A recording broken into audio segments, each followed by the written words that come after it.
Welcome to Bold Talk series where creativity, leadership, ideas, and innovation come together. My name is Ludvik, and today I have a privilege to have a short one-on-one conversation with Nadja Bester, the co-founder of AdLunam. Nadja, great seeing you and welcome to our Bold Talk series. How are you?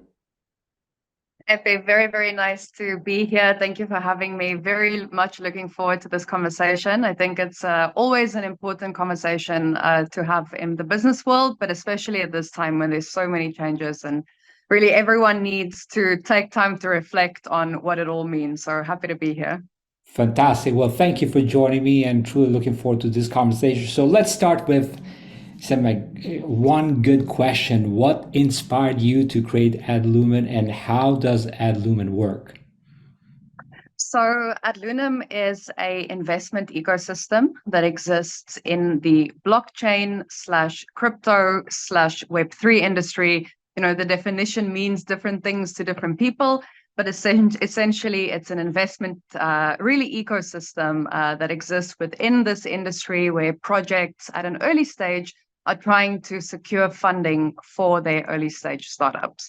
So essentially what we do is we have a two-pronged approach. On the one hand, we have a startup accelerator where we work with founders, at this early stage, sort of from the seed funding round all the way up to the public sale, which of course in the cryptocurrency industry works a little bit different. It's like an IPO in the traditional startup world, but the public sale is something that retail investors are able to participate in the crypto industry. So we help and support startups with the funding journey from that early stage all the way up to the public sale, as well as with all the adjacent needs that they have as well. We help them get advisors, we help them with marketing, with community, with brand building, with tokenomics. There's so many different aspects that founders need in order to get to this point of public sale readiness. But then to go back to your question about what inspired it all. So my co-founders and I, we've all three of us have been in the blockchain industry for many, many years. One of our co-founders, our CTO as well, Lawrence Hudson, he started Travelocity, which back in the 90s was, the largest, or in fact, the first and the largest e-travel or e-commerce travel website. So he's come a long way in tech and emerging tech and cutting edge tech, especially. Jason Fernandez, my other co-founder, has also been in the industry for many years. He's a tokenomics expert. He's an investor. He's invested in hundreds of companies. And then myself, I have a background in marketing. I've owned marketing agencies, communication agencies, and other industries. And so all three of us find ourselves in this industry, having had very strong careers previous and prior to this as well. So I think between the three of us, really the vision was to create something that is going to solve a problem within the industry. And I always say, there are certain things that have very complex problems, and it takes hundreds, if not thousands of minds to come together and figure out solutions. And then there are other problems that really there's not a solution for it because no one's actually just gone down that line of thinking and realized that the solution is actually pretty simple. So I think in the case of AdLunam, this is kind of where we slotted in. So as much as we support startups with their journey, and we've all been involved with startups before, I'm actually an award-winning startup mentor. There's a long lineage for all of us in terms of like really supporting startups all over the world. But I would say the origin of this idea was the question, how do we protect retail investors? And so in order for a retail investor to be protected, the companies that they invest in have to be really healthy, have to be solid, have to be sustainable. And so I think kind of that really was the motivation to say, look, we want all of these new people to come into the cryptocurrency industry to start investing in projects. But we that have been in the industry, we know that it's really not that easy for the average person who doesn't have a technical background, doesn't have a financial economics background. I mean, cryptocurrency is something that is extremely complex to understand in terms of, how things fit together. So if that is a service that you are offering people to come in and to invest, then you also need to make sure that they are safeguarded in a way that they might not understand that they need to be protected. And so that really is the kernel of AdLunam as a philosophy. Because as I said, we have an accelerator, but then we also have a launch pad. And the launch pad is very specific terminology in the crypto / Web3 industry. But that's essentially when a retail investor parts with their money and gives it to the project in order to invest. So yeah, for us, it's kind of a full rounded approach to making sure that investments at least within the ecosystem are safe and sound and secure and responsibly done. Nice. How do you guys meet? Well, that's a really interesting story. So my co-founder Jason and I, we actually worked on a completely different project together a couple of years ago, good couple of years ago, and worked really well together. Stayed friends after that, and when you work in an industry where no one understands what you are doing, you can't talk to your family about it, you can't talk to your friends about it. You can really only talk to other people in the industry. And we stayed friendly over the years and actually became really good friends. Would always bounce ideas off of each other and kind of just that peer mentorship role for each other almost. Yeah, and then when it came to starting AdLunam, we were just like, look, I mean, there's so many problems. Let's just focus on one and go all out with it. And so it was a very natural outflow of having worked together previously and then having stayed friends. As for Lawrence, our other co-founder, so he had been the CTO at initially when Launchpads, which is one aspect of AdLunam, when that first rose in popularity, Lawrence was actually the person who built one of the first Launchpads at the time. So he then came over with AdLunam and is helping us in order to really build that out from a technical perspective as well. Nice. Well, could you share an example of particularly innovative project or idea that was born on AdLumen and its impact on the community?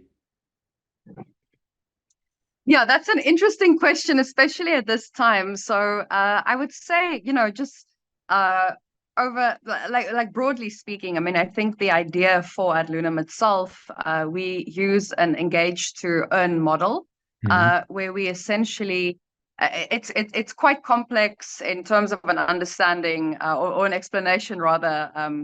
If you're not well versed with the Web3 industry itself, because there's a lot of jargon.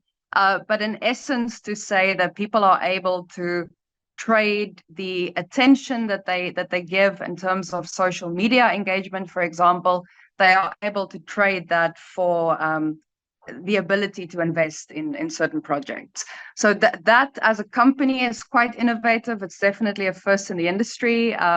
So, in terms of a USP for the company, we've definitely been able to be very successful there and kind of, putting things together in a way that hadn't existed before. And of course, has generated a lot of excitement. I mean, we raised 1 million in 24 hours. We raised 2.5 million in 5 days. It was from a concept perspective, very popular. But I mean, having built this company for the past 2 years, I almost want to expand the definition of what innovation means, because I think I've always kind of thought of it as, what is the USP or the moat that your company is building? But Jason and I recently have been involved with something completely different, something on a not so, public relations, flying the flag high basis. But we've been embroiled with uncovering what we believe is quite blatant fraud within the industry. And so that has really made me go back to the drawing board and say, what does it mean for a company to be innovative? Does it only mean when they are serving their own needs? Or is there also innovation in the sense that you're willing to take a stand for something that you believe in, despite the potential cost to you as an individual and as a company? So definitely big thoughts and big ideas and themes that I'm playing around with in my mind at the moment. Yeah. Where do you see AdLumen contributing the most in coming years, knowing that the market is changing so rapidly? The market is definitely not only changing, but I think has changed quite a bit. So we can talk about this from a global macroeconomics perspective. I mean, we've had two wars now, right in succession. One is still ongoing, but has been replaced by a new war that's taken all the media limelight. So I think from a macroeconomics perspective, and then COVID before that as well. So there's been massive challenges in the global economic market. But then, of course, in the crypto market, more especially, the last 2 years have been what people call a bear market. So there's not been a lot of liquidity. People are withdrawing cash as opposed to putting it in. So it has been an extremely challenging time. However, having been in this industry since, I think, 2017, so it's about 6 or so years now, this is not the first one that I've seen. And the interesting thing is the innovation that comes out of a market like this. Because by the time the next bear cycle comes around, the industry has, in essence, almost metamorphosized and it's changed into something new, which is also why I think, for a company, especially in the Web3 industry, to focus so much on the USP, you don't realize how much you will need to pivot as a company at a constant level. I mean, if you talk about, innovation as being at the forefront of things, you also need to make sure as a company that you are innovating, ahead of yourself within your own company. So as to where I think that AdLunam will be adding the most benefit over the years to come, again, as I said earlier, and I've really been thinking a lot of deep and very nuanced concepts recently, but I almost think that the DNA on which the company is built is really the quote unquote promise that you're able to make. Because as much as the market is shifting, as a company, we might need to pivot, steadily as the market continues to metamorphosize, as I said.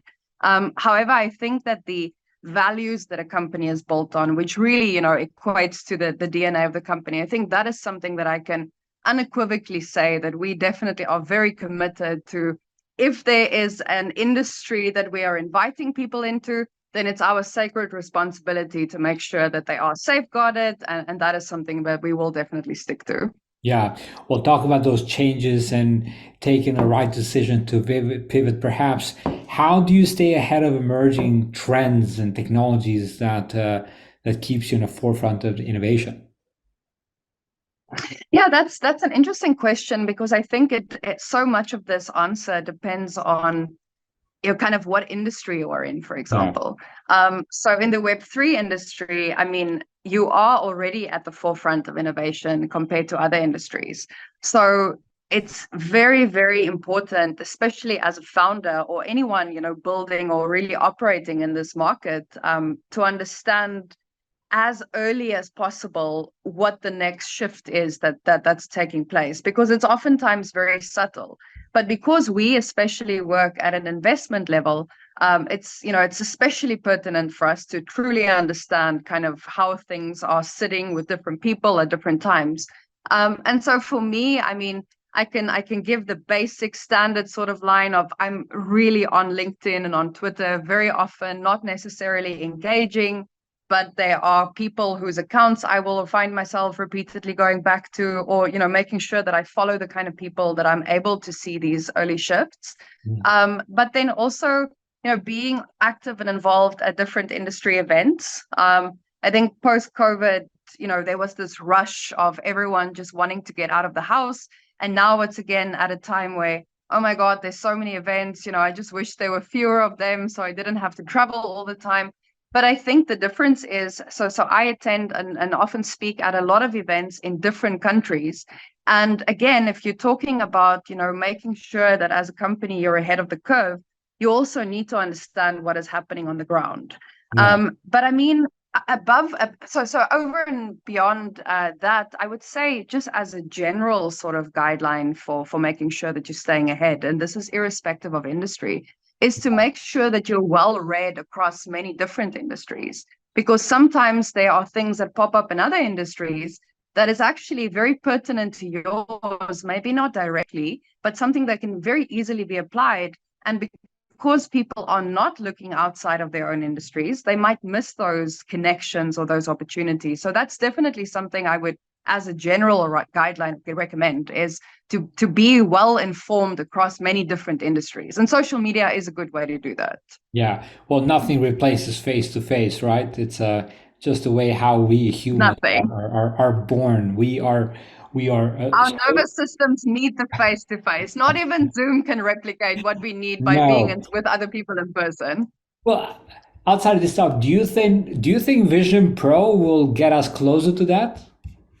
Apple You Vision. know, so I work a lot with metaverse projects, Okay. and also, I mean, my son has one of these headsets, and not of course the Vision Pro. I mean, I saw the ads for that, and I was like, wow, even I would love to try this. Yeah. But what I've realized with the headset that my son has, you know, the Oculus Pro, I think, it's not something I'm very acutely aware because of the hardware Yeah. that I'm wearing something and it's big and clunky. So I personally think, at least for me and my nervous system, that it's going to take a long time of technological development before I would truly be able to say, look, this is not, it's almost, you can't discriminate between what's real and what's not. But Yeah. then if you watch the video with Mark Zuckerberg and Lex Friedman, is it? Where they do this interview in the metaverse, and I mean, it looks very, very real. But I think on that level of like needing to feel physically, tangibly that you are interacting with another person, I think that's going to take a while to replicate. Yeah, I think also it has to do a lot with the other technologies kind of catching up, like haptics. I think that's also another part and Absolutely. all the things that are added. Absolutely. Actually, I was, I remember a couple of years ago, Microsoft had this, I think it was called the Kinect or something. And it was this haptic, you know, where you put on the arms and the legs. And Mhm. my son was quite little at the time. And so the game he was playing was obviously not, you know, the most interesting, most riveting game. But I remember trying it out and going, wow, if this is the future of technology, I can certainly get behind that. So Yeah, I think exactly to your point, different types of hardware is developed at different rates and speeds, and until the time that it actually converges and then merges, we're not going to see the kind of mass adoption that we will certainly see in future. yeah. Talking about tokenomics, what do you believe the future holds for it and the role in shaping the creative landscape and beyond? So I'll answer this question in two parts. The first one, if we focus specifically on tokenomics, which really is the process of creating a token economy. So if you create a new cryptocurrency, a new token, then you have to design the tokenomics for this specific token from an economical perspective to make sure that there's, for example, liquidity in the market and so forth. So a very technical process. Um, then speaking about tokenomics as more of a larger concept in terms of tokenizing things. So I think this really is something that separates, you know, the cryptocurrency or Web3 industry from other industries, is that, you know, you are able to create your own, let's say, company economy, because this is really the token that you are launching as a company. And so that's something, you know, on the tokenomics side. So my co-founder Jason, for example, he's a huge tokenomics expert. I mean, really understands it in a lot of depth, and have, you know, advised very well, doing very well, very successful companies on order to build their tokenomics. But I think on the other hand, the question then becomes, should everything have a token? Hmm. And so I think, you know, as a sort of more of a philosophical question directed at the industry, then the question is, should there be as many companies creating tokens? Because a lot of the mass media negativity and critique comes from these many different companies who raise funds, who create the token, who launch the token, only for the token to go to zero. And so I think the question here is, up until the industry is mature enough for the average retail market to appreciate the purpose of having a token is not just to get rich quick, which of course is the narrative that prevails, Hmm. but that there's a real world use case for having a token. I think it's good that we have bear markets, so to speak, because it kind of kills all those projects that were only in it for the money, and only allow those who are trying to build real utility to come to the forefront. So yeah, certainly I think the role in society very much depends on the intention of the people creating it, as well as how much are we serving average people around the world who don't know much about any of these things in order to come in safely and securely, or tell them not to come in at all because it's not safe and secure. Yeah. Leadership, it's hard. Now, as a leader, how do you inspire, and empower your team, community members to achieve their innovative potential? Yeah, leadership is such an interesting concept because it's not something that you can study for. You can't go to a university and study leadership, and that act by itself makes you a good leader. Leadership is one of those things where you can't really prepare for it in advance. Yeah. You have to kind of be thrown into the deep end. You have to actually be a leader. And then you have to have almost like an internship, right? Where you're learning on the job, you're making mistakes on the job, you're rectifying those mistakes. And there's no do-over because it's already done. It's almost like, I think leadership and parenting are two very similar concepts at that level. And so the thing that I've realized about leadership, so much of leadership depends on self-leadership. So I've met leaders that outwardly, could be arguably seen as good leaders, but then you saw not as much self-leadership, which made you question whether the overall leadership was something that you wanted to emulate.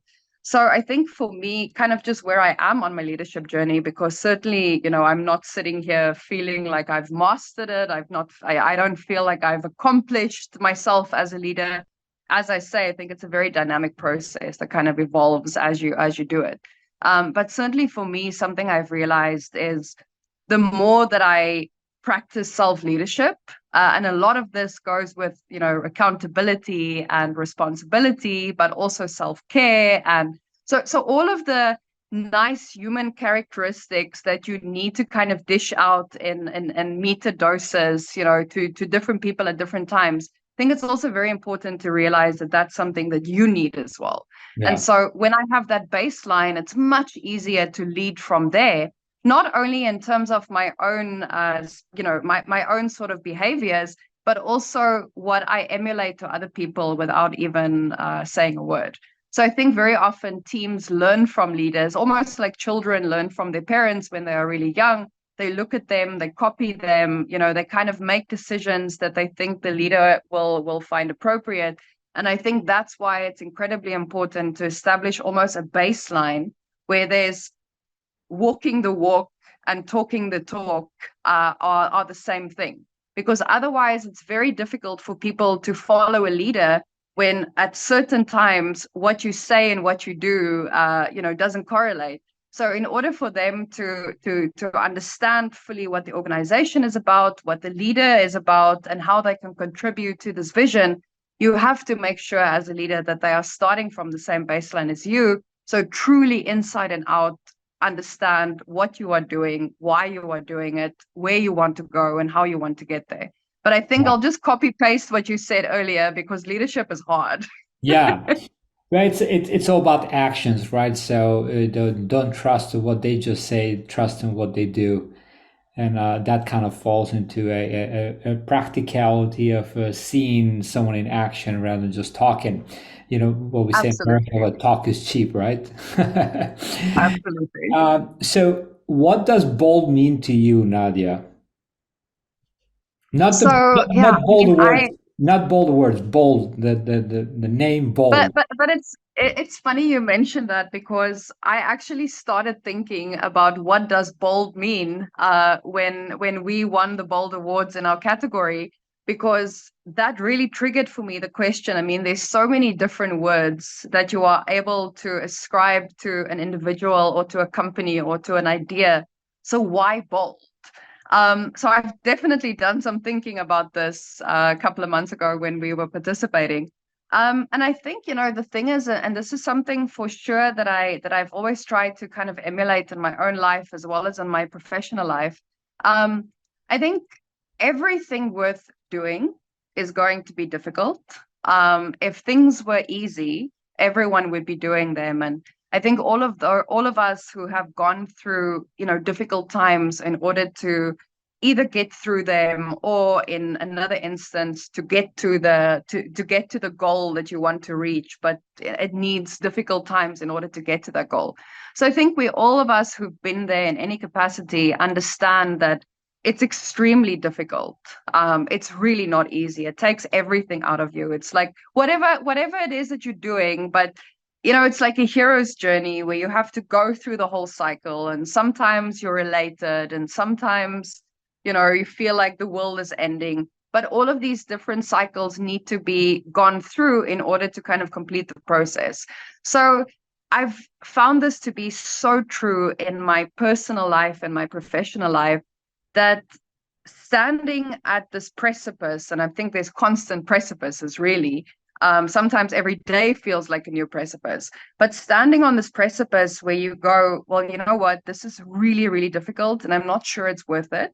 And then turning back, or standing facing it and saying, I'm terrified right now. I don't know how I'm going to get from this step to the next step. Maybe the jump that I need to make is in a cloud of mist, and I don't even know if there's a next step. But that's where bold resides, because it's not the absence of fear. And I think this is something that people don't talk about enough. No thing worth doing, I don't think, was ever done without fear. I mean, I certainly know I'm filled with fear. I mean, no matter what it is, it could be something that I've done a million times, I still have fear. And how all the more so when it's something I've never done and it's very daunting. So I think really the idea of being bold is, if you truly want something, you just take the next step. And that for me is what it means to be bold. That's awesome. Yeah, I say it's more like a spirit. You have it, and you just have to jump with it, because you got to trust that gut that's telling you, just go, don't worry. It's not Red Bull that gives wings, it's that spirit that gives wings. Final thoughts, bold thoughts, Nadja. Yeah, I mean, I think, if to kind of encapsulate just general thoughts, we really are in a very difficult time in the world right now. On the global economic front, on the global political front, there's so many, the climate issue, there's so many issues coming at us from all sides. And I think in as much we have never lived more comfortable lives, we've never had more access to choices and resources at our disposal. At the same time, there's a lot that's happening at a level that perhaps it's slow moving enough that we are not constantly feeling it in our everyday lives. But I think it really is at a level where most people are aware of it at least once a day. So this is just, I think the first thought then is just to recognize that this is where we are, because this is the reality. And in order, I know for myself, I've always been a person who, kind of steamroller through problems, and I will rise above. But there's not always the amount of empathy with, where you are right now, and understanding the massive nature of the challenges that we are faced with as a global society. And then, of course, there's each person's, own personal issues and challenges and objectives and possibilities as well. So I think the first thing from my end is really just to anchor yourself and make sure that you are aware of where you are, because sometimes it's easy to lose sight, in the boundaries of your own life. But it is a difficult time in the world right now. But then the second thought is, difficult times really are when opportunities are born. So as much as it's challenging to live through this time, it's also the time, I think, where it's possible to look at opportunities and look at them holistically. We've come from an era of thinking where every opportunity only would lead to maximum profits for the company. And I think we no longer live in that world, or at least we can no longer afford to live in that world.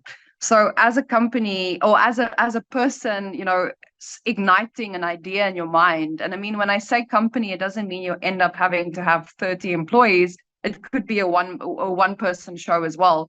But so the more opportunities that you're able to spot, that really brings together different points of society and different points of business, it is going to be an exciting time, and I almost say that hesitantly because it's quite a paradox that it's a difficult time for the world, but as a creative mind, I mean, the challenge of creating something new is always exciting. So certainly I think there are a lot of opportunities, but keeping in mind that we have no idea, I think, what's going to happen over the next decade. AI is coming in at rapid speed. And I mean, I just see this as a business person, how much of the processes that currently are being handled by employees, how much of this we can outsource to AI really cheaply. And it's, done so in essence, it's almost easier to hire people to operate or handle AI as opposed to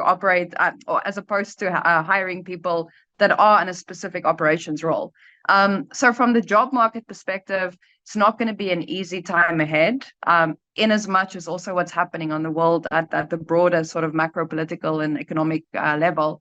But I think for those who want to channel their energies, because there's going to be a lot of frustration. Oh, now you're good. From my son.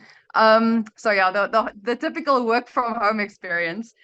So there's going to be a lot of negative emotion, whether that's anger, whether that's resignation. But I think this is really the time to almost harness this kind of emotion and then channel it into something where there are opportunities, because for sure there will be a lot of opportunities, some of which we can't even imagine yet. Yeah, very well said. Well, I could talk for you for hours, we'll end up with this here. Congrats on all your achievements so far, including winning our last Bold Fourth edition in two categories, in crowdfunding and in blockchain NFTs. Thank you for joining me, Nadia, and look forward to our next conversation in the future. Always take care of yourself and always be bold.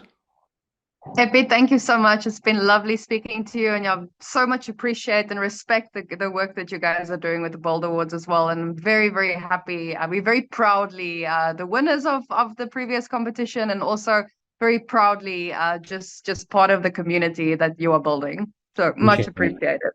Thank you.